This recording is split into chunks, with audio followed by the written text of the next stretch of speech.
এটা আমার ভাস্কর ছিল। তো তাকে আমি অনেক কথা জিজ্ঞেস করলাম যে, "তুমি কথা বলতেছো না কেন? তুমি কথা বলো।"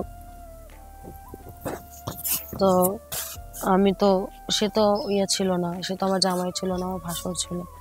হঠাৎ করে আমার ফোনে কল আসলো, আমার জামাই কল দিল। তাতে আমার জামাইয়ের ফোন দেখা বুকটা কেঁপে উঠলো যে, আমার জামাই এটা, তাহলে এইটা কে? তখন আমি ভয় পেয়ে গেলাম। তো ওই মুহূর্তে কারেন্টটাও আসলো। কারেন্টটা আসে আমি আমার ভাসুরকে দেখে মানে এক পর্যায়ে আমি ভয় পেয়ে গেছি যে, আল্লাহ এটা কি? আল্লাহ এটা কি? এটা কি করলাম? এটা কেন? তো আমার ভাসুর বলল যে, "তুমি ভয় পেও না। আমি কাউকে কিছু বলব না। তুমি আমাকে ফোন দিয়ে তুমি আমাকে আসতে বলছো। এজন্য আমি আসছি।" তো আমি ওনাকে কাঁপা, কাঁপা কণ্ঠে বললাম যে, "আমি আপনাকে বলতে চাই নাই যে আমি আমার আপনার ভাই, আমার জামাই আসার কথা ছিল। এজন্যই আমি বলছি যে, তো তুমি আমাকে কিস করাতে, অনেক কিছু করাতে আমি নিজেকে কন্ট্রোল করতে পারিনি। এজন্য আমি তোমার সাথে এই কাজে লিপ্ত হইছি।"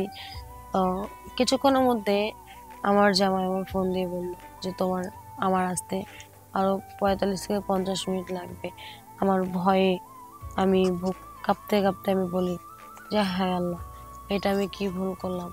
তো যাই হোক, এটা আমার ভুল ছিল, ভুলটা আমার ছিল। আমি আমার জামাইকে আসসালামু আলাইকুম। আমার নাম রুনা লায়লা। আমি খুব মধ্যবিত্ত সাধারণ ঘরের একজন মেয়ে। তো আমার গ্রামে আমাদের বেশি দূর না, কালিয়াকৈর আমাদের বাড়ি, আমার শ্বশুর বাড়ি। আর আমার জামাই গাজীপুরে একটা ফ্যাক্টরিতে জব করে। তো গ্রামে বর্তমান লোডশেডিং চলতেছে, কারেন্ট বেশি থাকে না। আমার জামাই গাজীপুরে একটা ফ্যাক্টরিতে জব করে, বিকেলে বলল বাড়িতে আসবে, আস্তে আস্তে রাত হবে। তো আমি সেদিন সেজেগুজে আছি, আমি ফোন নিয়ে বসে আছি। জামাইয়ের বদলে আমার ভাসুরকে ফোন দিয়ে শুধু বলছি যে, আমার দরজাটা খোলা আছে, তুমি আসো, এসে ডাক দিও। আমি খেয়াল করিনি যে এটা আমার ভাসুর ছিল। আমি আমার ভাসুরকে ফোন দিছি। আমি তো জানতাম না, অনেকদিন পর জামাই আসবে, একটা মনের মধ্যে একটা আনন্দ কাজ করতেছিল। আমি বললাম যে, দরজা খুলে আছে, আমাকে আসে তুমি ডাক দিবা। তো আমি তো তখন দেখি নাই যে আমি আমার ভাসুরকে ফোন দিছি। তো তখন কারেন্ট ছিল না। অন্ধকারে আমার ভাসুর ঘরে এসে আমি জামাই মনে করে তাকে জড়িয়ে ধরি, তাকে কিস করি, তাকে অনেক কিছু করে বিছানায় নিয়ে যাই। তারপরে আমাদের কাজ যা করার যা করার করবো। তখনও জানতাম না যে এটা আমার ভাস্কর ছিল। তো তাকে আমি অনেক কথা জিজ্ঞেস করলাম যে, "তুমি কথা বলতেছো না কেন? তুমি কথা বলো।" তো সে তো ছিল না, সে তো আমার জামাই ছিল না, আমার ভাসুর ছিল। হঠাৎ করে আমার ফোনে কল আসলো, আমার জামাই কল দিল। তাতে আমার জামাইয়ের ফোন দেখা বুকটা কেঁপে উঠলো যে, আমার জামাই এটা, তাহলে এইটা কে? তখন আমি ভয় পেয়ে গেলাম।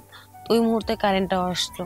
কারেন্টটা আসে আমি আমার ভাসুরকে দেখে এক পর্যায়ে আমি ভয় পেয়ে গেছি যে, আল্লাহ এটা কি? আল্লাহ এটা কি? এটা কি করলাম? এটা কেন? তো আমার ভাসুর বলল যে, "তুমি ভয় পেও না। আমি কাউকে কিছু বলব না। তুমি আমাকে ফোন দিয়ে তুমি আমাকে আসতে বলছো। এজন্য আমি আসছি।" তো আমি ওনাকে কাঁপা, কাঁপা কণ্ঠে বললাম যে, "আমি আপনাকে বলতে চাই নাই যে আমি আপনার ভাই, আমার জামাই আসার কথা ছিল। এজন্যই আমি বলছি যে, তো তুমি আমাকে কিস করাতে, অনেক কিছু করাতে আমি নিজেকে কন্ট্রোল করতে পারিনি। এজন্য আমি তোমার সাথে এই কাজে লিপ্ত হইছি।" তো কিছুক্ষণের মধ্যে আমার জামাই আমার ফোন দিয়ে বলল যে, আমার আসতে আরো ৪৫ থেকে ৫০ মিনিট লাগবে। আমার ভয়ে আমি বুক কাঁপতে, কাঁপতে আমি বলি যে, হায় আল্লাহ! এটা আমি কি ভুল করলাম? তো যাই হোক, এটা আমার ভুল ছিল, ভুলটা আমার ছিল। আমি আমার জামাইকে আমাকে ভালো করে দেখে ফোন দিতে লাগতো। ভুলটা আমার ছিল। তো প্রিয় বোনেরা, একটা কথা বলি, তোমরা কাউকে কল দিলে বা করলে দেখে শুনে কথা বলবা, দেখে শুনে করবা। তো আমার মতন ভুল তোমরা কেউ করো না। তুমি পরে আমাকে আমার ভাসুর আর কি বললো যে দেখো আমারও তোমার প্রতি অনেকদিন ধরে ছিল, আক্রোশ ছিল যে তোমাকে আমি ভালোবাসি। আমি তোমাকে কখনো বলতে পারতাম না যে যেহেতু তুমি আমার ভাইয়ের বউ। তো যাক, আমারও একটা স্বপ্ন ছিল তোমাকে কাছে পাওয়ার। তুমি তুমি যাই হোক, এটা এটা কাউকে বলার দরকার নেই, আমিও বলবো না।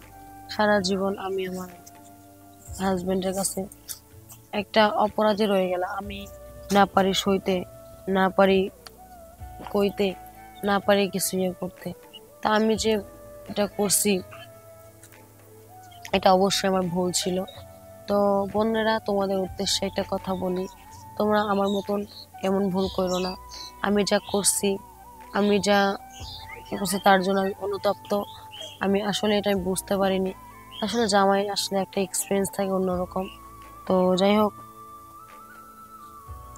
আমি এটা অবশ্যই অনেক ভুল করছি। এই ভুলের জন্য আমি অনুতপ্ত, আমার মতন ভুল কেউ করো না। আমার মতন ভুল করলে নিজেরাই বিপদে পড়বা। আর ভাসুরদেরকে উদ্দেশ্যে একটা কথা বলি, তোমাকে দেখলা তোমার ভাইয়ের বউ ফোন দিছে, তুমি ভুল মানুষ মাত্র হতে পারে, তাই বলে এটা আপনার করাটা ঠিক হয় নাই। তো যাই হোক, আমার কথাগুলো শুনে অবশ্যই আপনারা সতর্ক হবেন। আর এগুলো কোনো মিথ্যা কথা না, এগুলো সম্পূর্ণ আমার জীবনের ঘটনা। ধন্যবাদ।